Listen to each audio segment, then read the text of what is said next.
We talk a lot about diet and exercise when it comes to our health, right? But what if one of the biggest factors was your personality?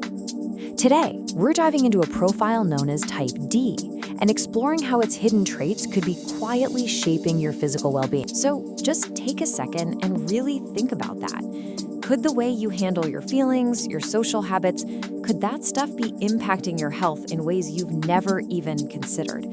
It's a pretty huge question, and the science we're about to unpack suggests the answer is, well, a big yes. So what exactly is this Type D personality? Sometimes it's called the distressed personality. The whole idea came from a psychologist named Johann de Nolet back in the 90s. He started noticing this pattern in his patients that seemed to, predict how well they'd recover. And it all boils down to a very specific combination of two core traits. Now, this isn't just about being a little pessimistic or maybe a bit shy. It's two things happening at once. The first piece is what's called negative affectivity. That's just a tendency to feel a lot of worry or irritability or just general gloominess. But here's the kicker. The second piece is social inhibition, the habit of bottling all those feelings up because you're worried about what people will think or you fear rejection. It's that combo, feeling bad on the inside but keeping it totally locked away from everyone else, that defines the Type D profile. So what does that actually look like day to day? Well, on the inside, it's a world filled with constant worry, a pretty harsh inner critic, and this pessimistic view of things. And that pushes you, on the outside, to avoid social get-togethers, making it really hard to talk about your emotions. It's all driven by this deep-seated fear of rejection, and underneath it all, pretty low self-confidence. I mean, that internal conflict sounds really stressful, right? But does it actually matter for our physical health? Well, according to the research, it's not just a small thing. It's absolutely critical. Let's take a look at why this matters so much. And listen, this isn't some pop psychology fad. A major review back in 2010, led by the very same psychologist who first identified the type, confirmed it. They called it a major vulnerability factor. The conclusion is just crystal clear. This pattern of distress has real, documented effects on our overall health. And the data, it backs us up again and again. When researchers look at the general public and compare people with Type D traits to those without, the difference is just stark. You see folks with the Type D profile reporting way more symptoms of depression, anxiety, and even more unexplained physical issues or somatic complaints. The impact can be incredibly specific too. For example, one study looked at student teachers. What it found was just wild. Those with a Type D personality were 4 times more likely to develop significant voice problems. I mean, think about that. That's a perfect example of how this internal emotional stress can literally show up as a physical problem. And of course, this stuff doesn't just stay at home. It spills right into our work lives. In the workplace, people with Type D traits tend to experience much higher rates of burnout and just pure exhaustion. They see their jobs as more stressful, so they're more likely to be absent. But here's the really vicious part of the cycle. They're also less likely to go and get help for these problems, which just makes everything worse. So, while all those general risks are pretty serious, recent research has stumbled upon a connection that is genuinely surprising. Scientists have now linked the Type D personality to a specific and really common medical condition. A really groundbreaking study from 2024 has drawn a direct line between the Type D personality and hypothyroidism. That common condition where your thyroid gland is underactive.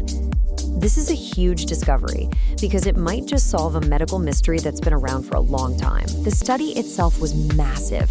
They surveyed over 3,500 patients who were all being treated for hypothyroidism, and the result was just stunning. More than half of them, over 50%, also fit the profile for a Type D personality.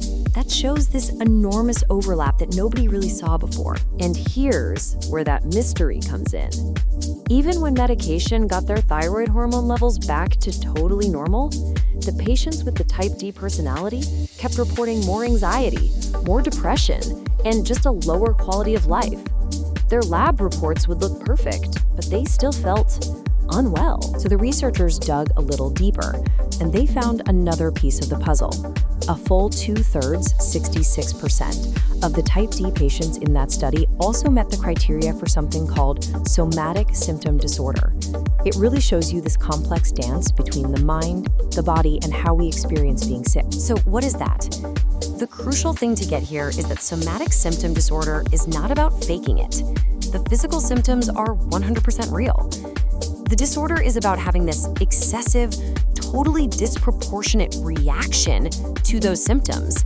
It's when your thoughts and your worries about the symptoms become so intense that they cause huge distress and just disrupt your life. It's all about the psychological response to that physical feeling. Okay, so we've defined the problem, we've seen the risks. But look, this knowledge isn't supposed to feel like a life sentence. It's meant to be empowering. So now we get to the most important part, the how. Let's talk about a practical toolkit for your well-being. This isn't about changing your personality overnight. It's about building practical skills.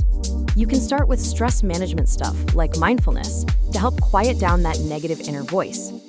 Then you can directly tackle the social inhibition part by, intentionally building a small support network. Things like journaling can help you challenge that pessimistic thinking head on. And all of it, it's gotta be built on a foundation of self-care. Good sleep, good food, and making time for things you actually enjoy. And if you're looking for more structured support, something like cognitive behavioral therapy, or CBT, is almost perfectly designed for this. Seriously, it hits both sides of the type D coin. It gives you tools to spot and reframe those negative thought patterns, and it helps you build the confidence and skills to feel more comfortable in social situations. A huge piece of all this work really just comes down to self-compassion. And that just means, learning to notice your self-critical thoughts without immediately believing them.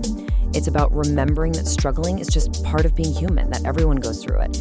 And it's about consciously choosing to talk to yourself with the same kindness you would offer a good friend. Really, if there's one big takeaway from all this, it's that awareness is power. Whether this type D profile sounds exactly like you or not, just understanding your own emotional and social patterns is the critical first step. This isn't about putting you in a box. It's about giving you a map so you can better navigate that powerful connection between your mind and your body.